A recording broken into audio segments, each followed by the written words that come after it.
In this video, we are going to show you how to create simple reusable systems in Poppy AI. Now, when it comes to reusable systems, it means that every time you do something, whether it's a YouTube video, whether it's a marketing campaign, or whatever project you're doing for your business or your brand, it's pretty much a board, if we were using Poppy AI, that we only need to swap out the materials or the resources that we are using and not delete the entire board and start from scratch.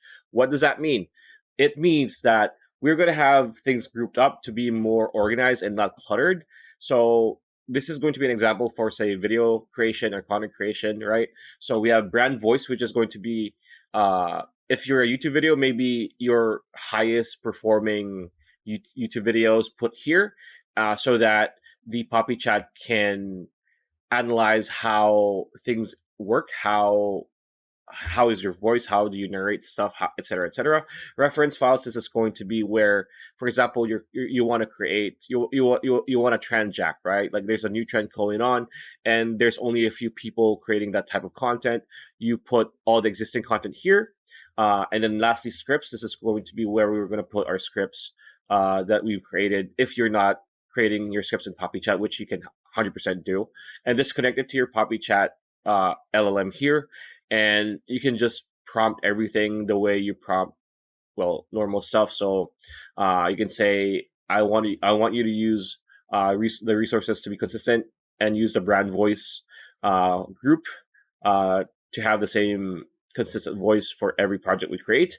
And then say, and I want to use the reference files on the reference file group to create a script for X video, right? For example. And then once you're done with the entire project that you're doing, all you need to do is on the brand voice group, just clear out the files. So just delete the files. D, right? You just press D, click them and press D, right? Say with the reference, like just clear out each group. And since the Poppy chat is connected, it's going to be trained to know that you need to use a brand voice, right? For the most part, you don't want to remove the brand voice unless you want to swap things out, you want to improve the things, etc., etc. So that it's pretty much that, right? It saves you a lot of time and energy, and the Poppy chat that you're using is going to be trained, so you don't need to create a new one and train it the same way you train this existing one, right? So if you're interested in trying out Poppy AI, you can get a $25 discount when you click on the link in the description below. Pretty much it. That's a video. I hope you liked it. Like, comment, share, subscribe, ring that bell icon. We'll see you on the next video.